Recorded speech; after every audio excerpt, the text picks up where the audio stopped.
আসসালামু আলাইকুম। আমি মোহাম্মদ ইব্রাহিম মিয়া, সহকারী শিক্ষক গণিত, police service Memorial institute school and college. Online ভিত্তিক ক্লাসের আজকে তোমাদের সপ্তম শ্রেণীর ষষ্ঠ অধ্যায় পরমাণু গঠন আলোচনা করব। আশা করি তোমরা মনোযোগ সহকারে ক্লাসটা দেখবে এবং তা অনুসরণ করবে। ষষ্ঠ অধ্যায়ের পরমাণু গঠন। আমরা জানি আমাদের আশপাশে অনেক রকম পদার্থ আছে, এক এক পদার্থ এক এক রকম।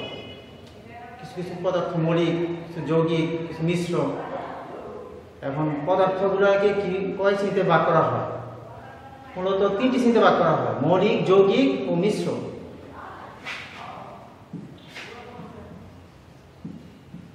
মৌলিক পদার্থ, যৌগিক পদার্থ ও মিশ্র পদার্থ।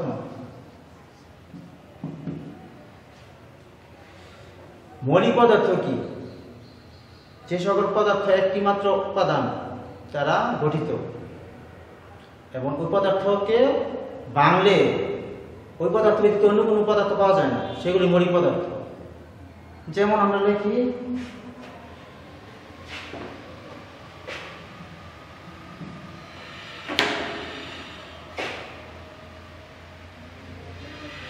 হাইড্রোজেন, লোহা,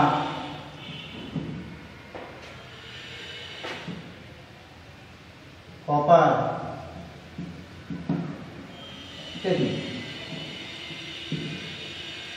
যদি আমি এসব পদার্থগুলোকে ক্ষুদ্র থেকে ক্ষুদ্রতর করি, তো এসব পদার্থ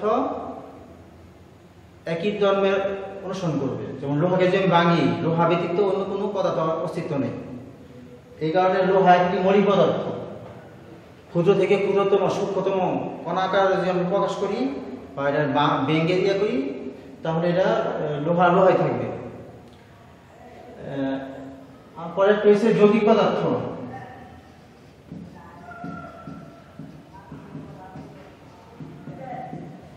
যে সকল পদার্থ এক বা একাধিক মৌলিক পদার্থ সমন্বয়ে গঠিত, সেগুলো যৌগিক পদার্থ। মূলত যৌগিক পদার্থকে ভাঙলে আমরা এক বা একাধিক মৌলিক পদার্থ পাই। যেমন পানি, সংকেত হচ্ছে H2। এই জায়গায় হাইড্রোজেন এবং অক্সিজেন পরমাণু সমন্বয়ে পানি গঠিত এবং পানিকে আমরা ভাঙলে দুইটি অংশ পাবো, হাইড্রোজেন এবং অক্সিজেন। এরকম আরো আছে লবণ, সাধারণ লবণ, সোডিয়াম ক্লোরাইড। সোডিয়াম এবং ক্লোরিন দুইটা পরমাণু সমন্বয়ে লবণ উৎপন্ন হয় বা লবণ নামক যৌগটি গঠিত হয়। মিশ্র,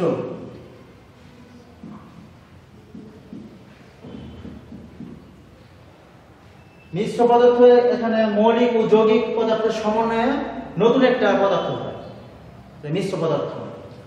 যেমন আমরা করি উদাহরণ হিসেবে দিলে আমাদের বই আছে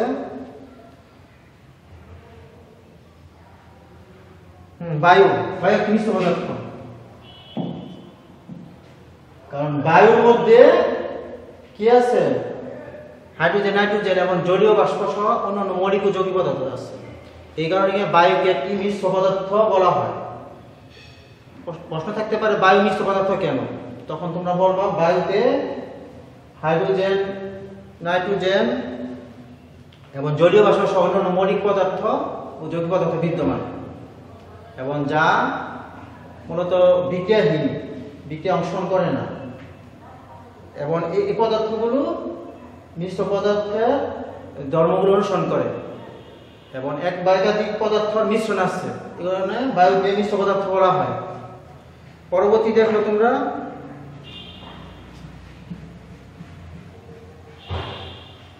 পরমাণুর গঠনের ভিন্নতা। পদার্থের ভিন্নতা।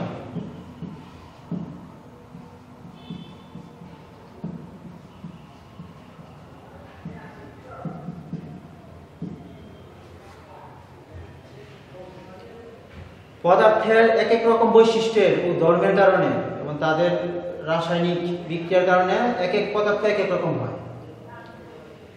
যেমন মৌলিক পদার্থের ক্ষেত্রে আমরা শুধুমাত্র একটি পদার্থ দ্বারা গঠিত পদার্থকে বুঝি। যৌগিকের ক্ষেত্রে কি দুই বা ততোধিক মৌলিক পদার্থের সমন্বয়ে গঠিত। মিশ্র ক্ষেত্রে মৌলিক যৌগিক এবং অন্যান্য পদার্থের মিশ্রণ। যেমন আমরা যদি লিখি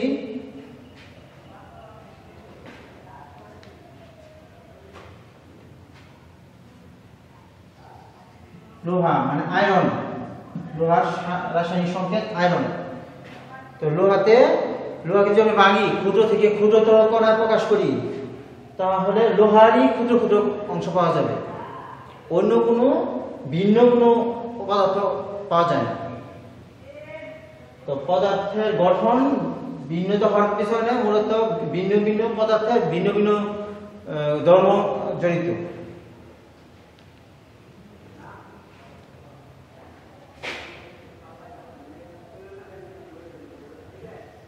এবং তোমাদের প্রশ্ন যে পরমাণু গঠনের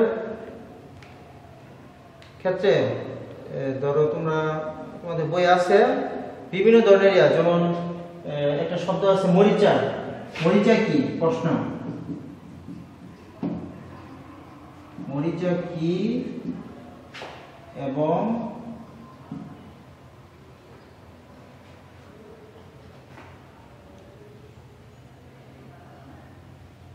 তার সংকেত।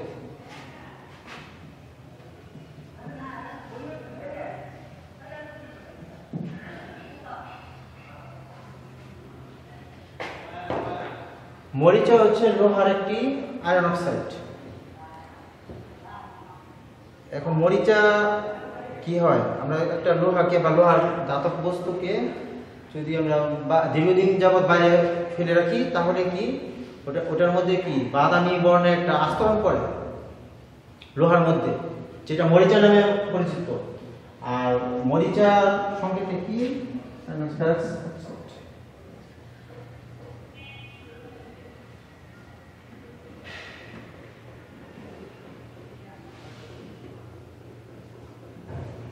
ফেরাস অক্সাইড মানে আয়রন অক্সাইডের একটা যৌগ, আয়রন অক্সাইড।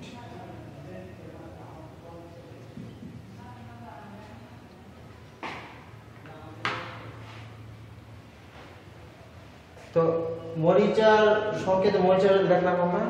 পরে পরমাণু গঠনের একটা মতবাদ আছে, যেটা জন ডাল্টন কর্তৃক মতবাদ। জন ডাল্টন, আমি বোর্ডে একটা কিছু লিখছি যে পরমাণুর মতবাদ ডাল্টনের।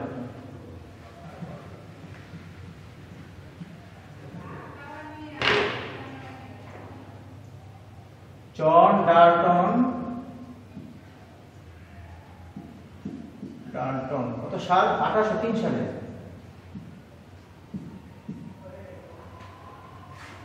পরমাণু ক্ষুদ্রতম কণা, মৌলিক পদার্থের ক্ষুদ্রতম কণা পরমাণু গঠন সম্পর্কিত মতবাদ বিবৃত করেন, যা ডাল্টনের পরমাণু মতবাদ নামে পরিচিত। এখন পরমাণু আমরা যদি বলি, তো মৌলিক পদার্থের ক্ষুদ্রতম কণা এই পরমাণু। আর অণু কি? মৌলিক ও যৌগিক পদার্থের ক্ষুদ্রতম কণা হচ্ছে অণু। আচ্ছা, আমরা কি পরমাণু মৌলিক পদার্থের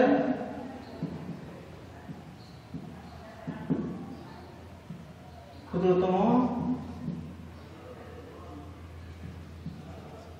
কণাকে পরমাণু বলে।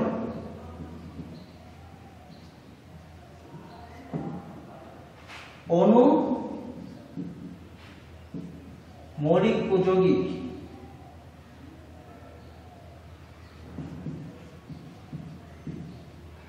পদার্থের ক্ষুদ্রতম কণাকে অণু বলে। যেমন পরমাণু, আমরা হাইড্রোজেন পরমাণু,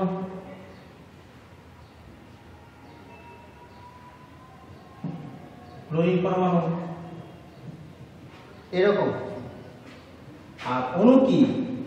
অণুতে মৌলিক বা যৌগিক পদার্থের ক্ষুদ্রতম কণা, যেমন পানি, এটা পানি একটি অণু। এবং পানিতে কি? যৌগিক পদার্থ। কারণ কি? পানিতে কি আছে? হাইড্রোজেন, অক্সিজেন, দুটি মৌলিক পদার্থ দ্বারা পানি গঠিত। এই কারণে পানি যৌগিক পদার্থ। আর তার ক্ষুদ্রতম কণাকে আমরা অণু বলবো। তোমরা এই অধ্যায়ে অণু পরমাণুর গঠন এবং তাদের পার্থক্য, মৌলিক যৌগিক পদার্থ গঠন, পার্থক্য, বৈশিষ্ট্য, এগুলো আলোচনা করার পরে এগুলো কাকে বলে পাঠ্যগুলো শিখবা। আমি ক্লাস শেষে এগুলো কাজ দিয়ে দিব তোমাকে। এখন দেখো পরমাণু।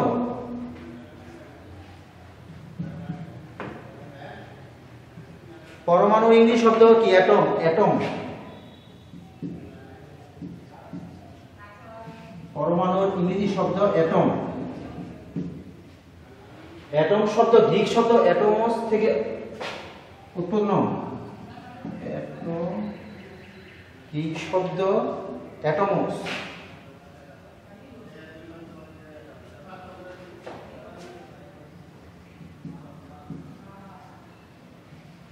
গ্রিক শব্দ অ্যাটমাস থেকে উৎপন্ন।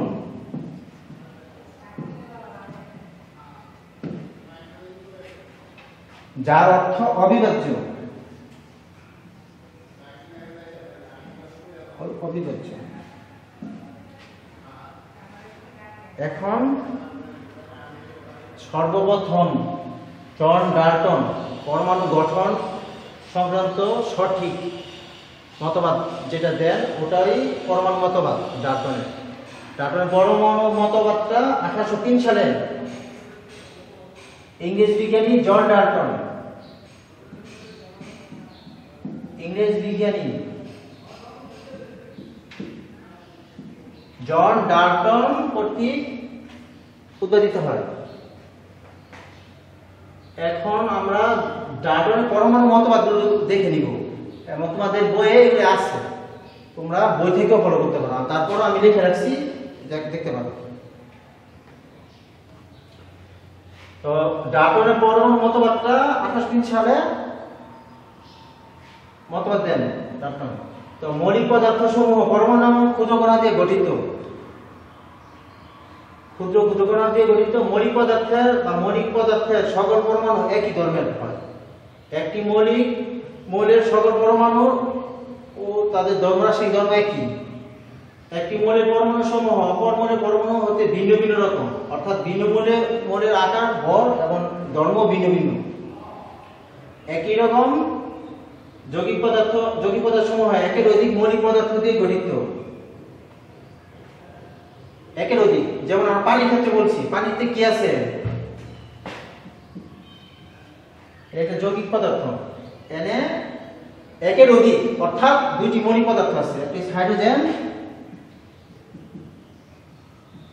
আর একটা কি? অক্সিজেন। দুটি মৌলিক পদার্থ দিয়ে এই যৌগটা গঠিত। একটি রাসায়নিক বিক্রিয়া পদার্থসমূহের সৃষ্টি বা ধ্বংস হয় না, শুধু এক রূপ থেকে অন্য রূপে রূপান্তর করা হয় অথবা আলাদা করা হয়। তোমরা এই মতবাদ বই থেকে জেনে নিবা, আর আমি লিখে রাখছি। পরে পার্ট 4 যে তোমাদের বই আছে মুছে দিবে।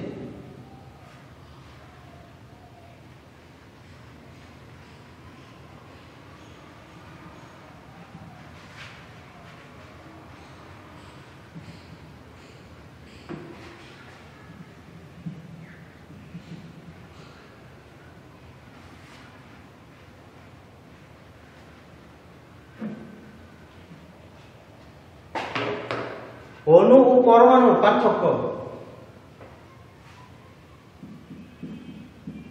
অণু ও পরমাণুর পার্থক্য।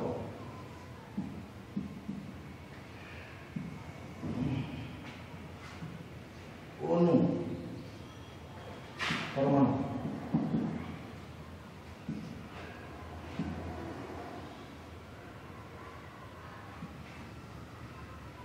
পাঠ্যগুলো তোমরা লিখবা, আমি একটু আলোচনা করি। মৌলিক বা যৌগিক পদার্থের ক্ষুদ্রতম অংশই অণু। যেমন আমরা পার্থক্য লিখবো না, যেমন আমরা পানি দিই, পানিতে কি আছে? হাইড্রোজেন এবং অক্সিজেন, দুটি মৌলিক পদার্থ আছে। পরমাণু কি? পরমাণু হচ্ছে মৌলিক পদার্থের ক্ষুদ্রতম অংশ। যেমন মৌলিক পদার্থগুলো কোনটি? একটি মাত্র পদার্থ অংশ দিয়ে গঠিত ক্ষুদ্রতম, যেমন হাইড্রোজেন, অক্সিজেন, আয়রন, কপার, এগুলি।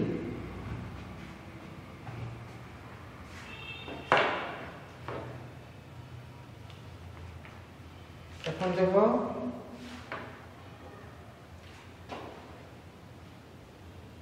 এখানে যে বিক্রিয়াটা লিখি, অক্সিজেন আর হাইড্রোজেন,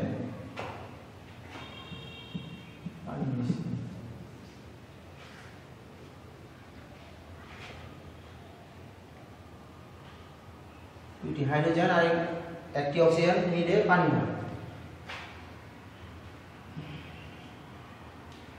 আর অক্সিজেন, হাইড্রোজেন এগুলো গ্যাস, গ্যাসগুলো মূলত দ্বিপরমাণু, তাদের পরমাণু সংখ্যা দুটি।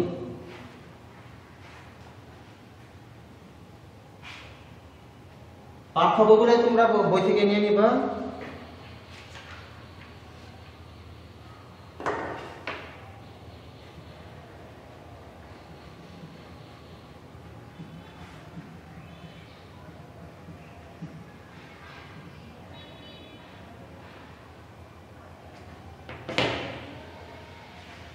পরে আছে তোমাদের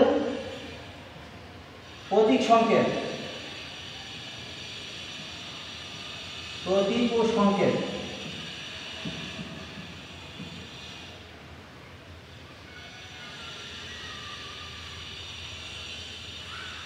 প্রতীক হলো মৌলিক পদার্থ প্রকাশের সংক্ষিপ্ত রূপ। মৌলিক পদার্থগুলো কোনগুলাই? আমি একটা ছক বা ডাটা লিখতেছি, তোমরা দেখো।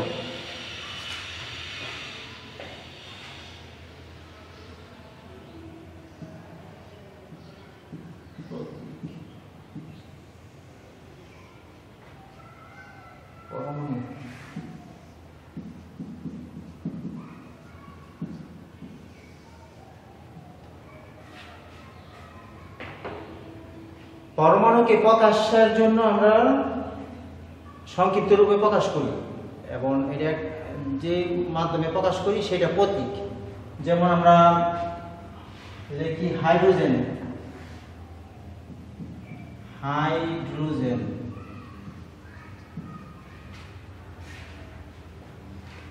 হাইড্রোজেনের প্রতীক H।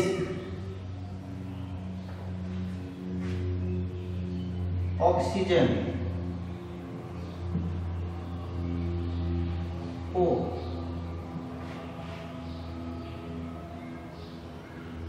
লোহা, লোহার ইংলিশ শব্দ আছে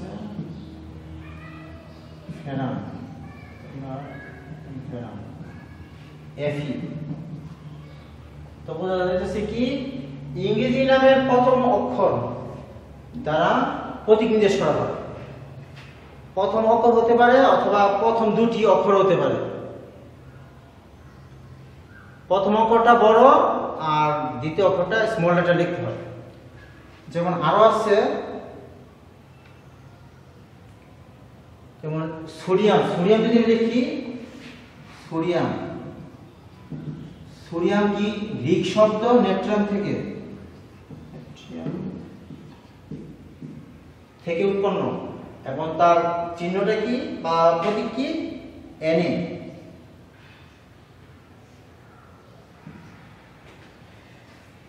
এখন আসবো প্রতীক লেখার নিয়মগুলো কি কি। প্রতীক লেখার সময় ইংরেজি বানানের প্রথম লেটার হবে, অথবা একাধিক শব্দ থাকলে প্রথম লেটার এবং পরবর্তী একটা লেটার দিয়ে তাকে লিখতে হয়। যেমন সোডিয়াম নেট্রিয়াম থেকে লিখছি, কেন এন যদি লিখি তো আরেকটা মৌলকে বোঝায়। যেমন নাইট্রোজেন, নাইট্রোজেন, নাইট্রোজেনের প্রথম অক্ষর N, যদি এটা আমি N দিয়ে লিখতাম তো এটা নাইট্রোজেন হয়ে যেত। এই কারণে এটা প্রথম অক্ষর দিয়ে একটা শব্দ ক্যাপিটাল লেটার দিয়ে পরবর্তী একটা স্মল লেটার দেওয়া হয়েছে, না এই দুটো মোড়ও একই রকম হতো, এক বা একাধিক বর্ণ দিয়ে হতে পারে। সংকেত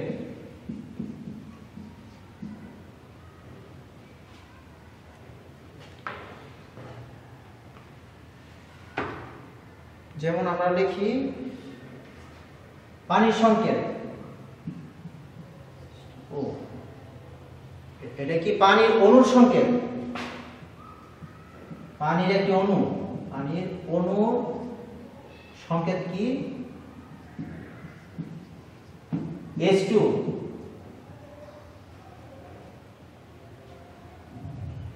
তো এটাতে বোঝা যাচ্ছে অণু, অর্থাৎ অণুর সংক্ষিপ্ত রূপকে আমরা যে চিহ্নের মাধ্যমে বা যে প্রতীকের মাধ্যমে প্রকাশ করি সেটি কি সংকেত। যেমন পানি অণুর সংকেত হচ্ছে কি H2। একই রকম তুমি দেখো মিথেন CH4, মিথেনের সংকেত, মিথেনের একটি অণু। কারণ কি এখানে কার্বন এবং হাইড্রোজেন দুটি মৌলিক পদার্থের সমন্বয়ে মিথেন যৌগটি গঠিত, এবং আমরা জানি কি অণু প্রকাশের সংক্ষিপ্ত রূপ হলো সংকেত। তো মিথেন এরকম আরো আছে, সালফিউরিক অ্যাসিড H2SO4, এটা একটা কি সালফিউরিক অ্যাসিড সংকেত, সালফিউরিক অ্যাসিড। আরো লেখা আছে Cl, hydrochloric, hydrochloric, hydrochloric,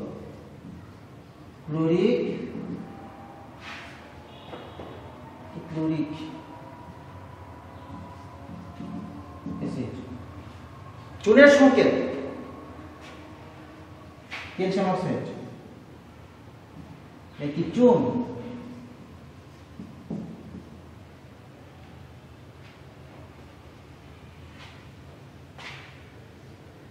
sodium chloride, এটা কিসের? লবণ, সাধারণ লবণ। এরকম আরো আছে, পাঠ্য বই আছে, তোমরা দেখে নিও, আর আমি পাঠ শেষে কিছু লিখে দেব।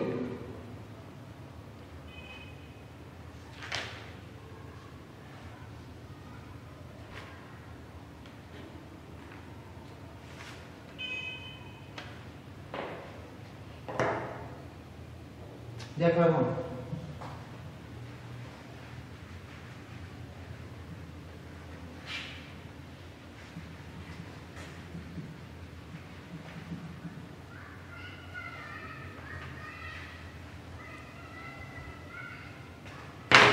আমরা একটা সংকেত লিখতেছি H2SO4, মানে সালফিউরিক অ্যাসিডের সংকেত। এই সংকেত থেকে আমরা কি কি তথ্য পাই বা কি কি সিদ্ধান্ত নিতে পারি? এই সংকেত, সালফিউরিক অ্যাসিড সংকেত করতে প্রাপ্ত তথ্য,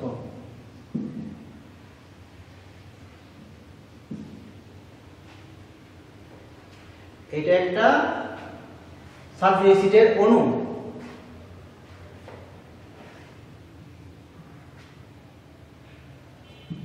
এটা একটা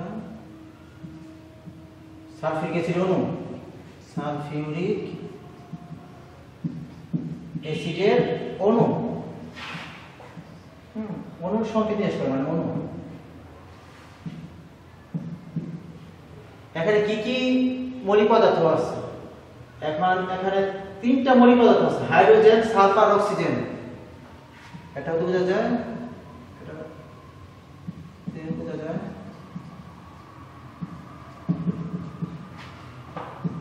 H2SO4 এততে হাইড্রোজেন, সালফার,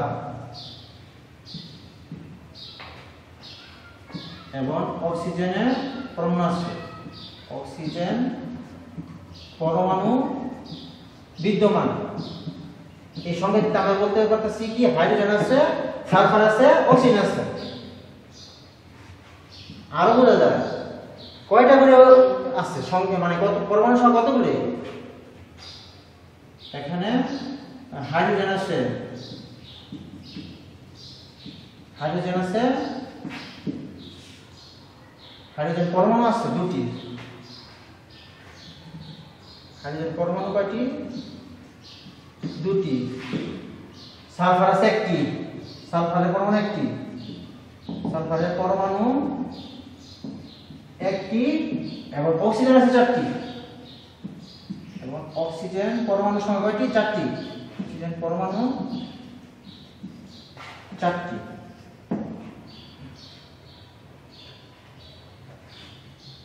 চার নম্বর H2SO4 সালফিউরিক অ্যাসিডে সালফিউরিক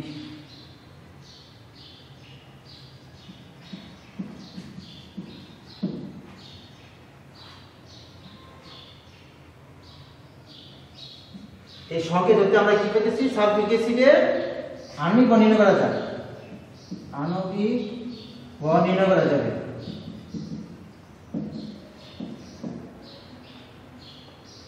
সংকেতে আমাদের কি কি তথ্য দিতেছে, বা সংকেত থেকে আমরা কি কি তথ্য পাই। এখন তোমরা বিভিন্ন ধরনের মৌলের প্রতীক এবং সংকেত কিছু আমি বোর্ডে লিখে দিয়েছি, তোমরা লেখো।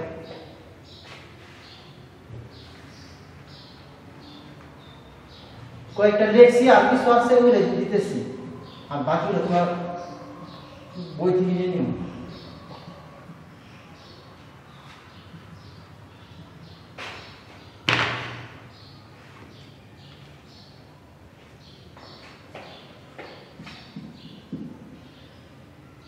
এ পর্যন্ত আবিষ্কৃত মৌলিক পদার্থ কতগুলো? আবিষ্কৃত মৌলিক পদার্থের সংখ্যা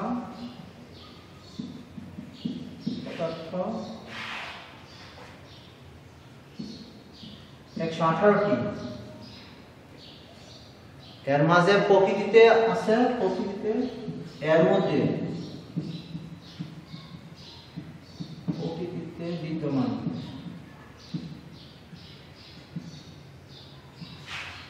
98।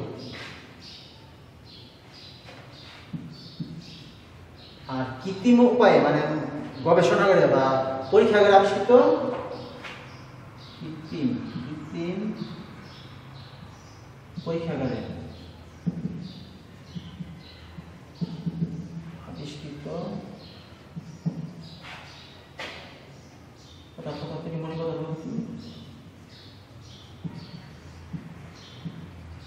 সংখ্যা 20টি। এই মূলত 98 আর 20 মিলে 118, সর্বমোট 118টা মৌলিক পদার্থ।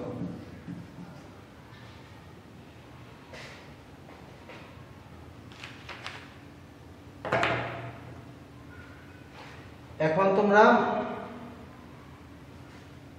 দেখো একটা প্রশ্ন আছে, মেন বই আছে তোমাদের বইয়ে, অক্সিজেন এবং অক্সিজেন মানে দুইটা প্রতীক লিখলাম, এটি দ্বারা পার্থক্য, এটা কি বোঝায়? এটা দ্বারা বোঝাইতেছে অক্সিজেনের একটা মৌলিক পদার্থ, হ্যাঁ, এবং এটার কি একটা প্রতীক। প্রথমটা কি? অক্সিজেন ও দ্বারা কি বোঝাইতেছে?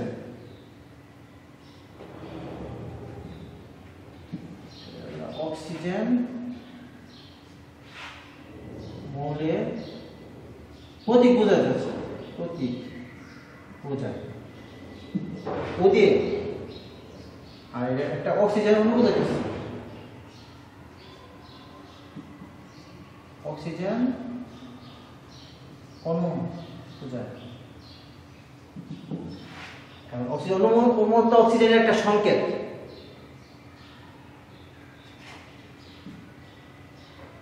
এখানে একটি পরমাণু আছে আর একটি দ্বিপরমাণু, দুটি পরমাণু আছে। তো অণুর ক্ষেত্রে আমরা জানি কি এক বা একাধিক বা একের অধিক পরমাণু দ্বারা গঠিত। এই ক্ষেত্রে এখানে অক্সিজেন কয়টা আছে? দুইটা আছে। আর এসে অক্সিজেন একটা পরমাণু। তো এরকম আরো প্রশ্ন আছে তোমাদের, H এবং H2 দ্বারা কি বোঝায়? দ্বারা এদের মধ্যে পার্থক্য কি? একই রকম এই দ্বারা কি হাইড্রোজেনের একটা মৌলকে বোঝায়, মৌলের প্রতীক বোঝায়। আর ওটা কি হাইড্রোজেনের একটা কি অণু সংকেত বোঝাচ্ছে। এই জায়গায় হাইড্রোজেন আছে একটা আর ওই জায়গায় কি দুইটা। এখন বিভিন্ন ধরনের যৌগের বৈশিষ্ট্যগুলো দেখো।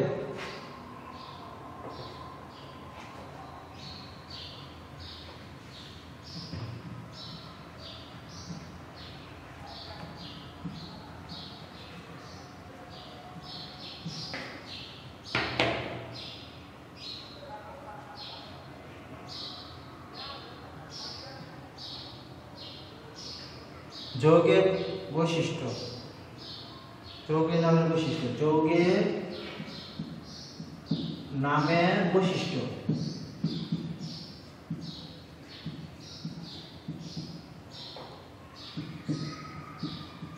ধাতু নামের শেষে,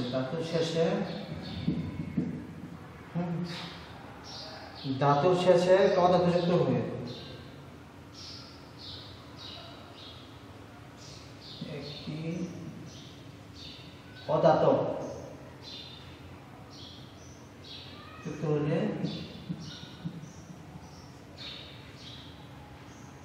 আইট থাকবে,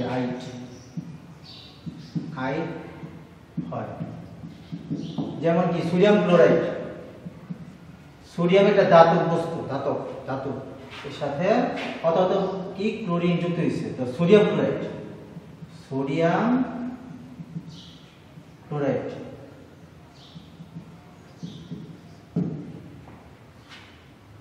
একই রকম পটাশিয়াম ক্লোরাইড,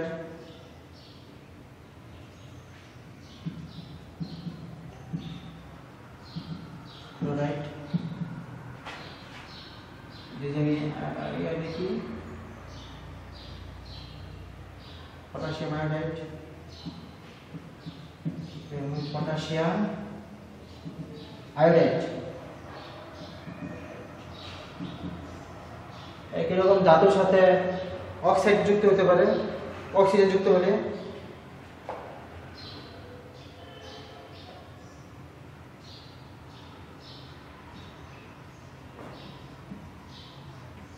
ধাতুর সাথে অক্সাইড যুক্ত হয়, মানে অক্সিজেন যুক্ত হলে ধাতব অক্সাইড হবে, ধাতব বা ধাতুর অক্সাইড হবে, ধাতব অক্সাইড। যেমন কি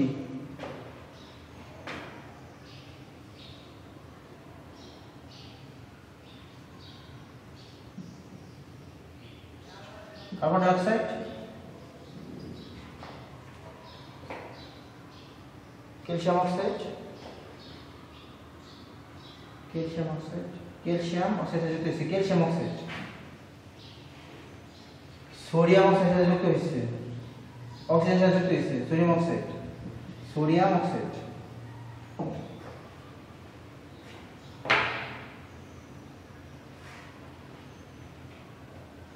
তোমরা পাঠ্য বইয়ে 7 এবং 8 পাঠ এগুলি দেখবা।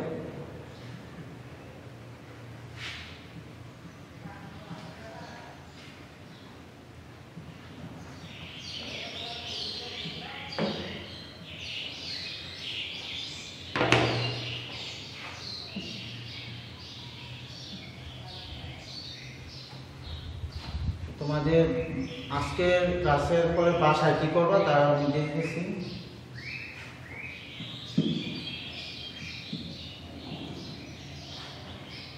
হোমওয়ার্ক,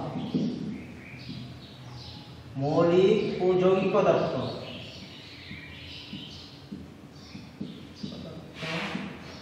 কি এবং এদের পার্থক্য, এদের মধ্যে পার্থক্য।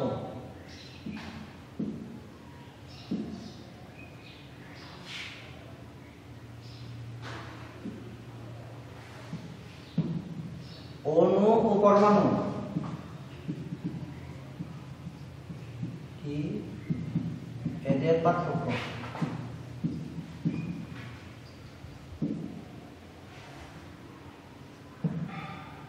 প্রতীক সংকেত, প্রতীক ও সংকেত কি?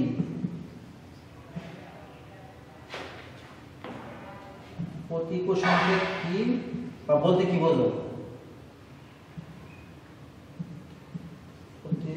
কি বুঝো?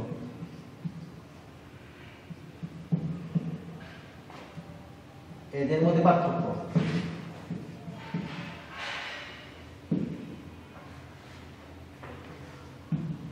ডাল্টনের পরমাণু মতবাদ, ডাল্টনের পরমাণু মতবাদ রচনা করো।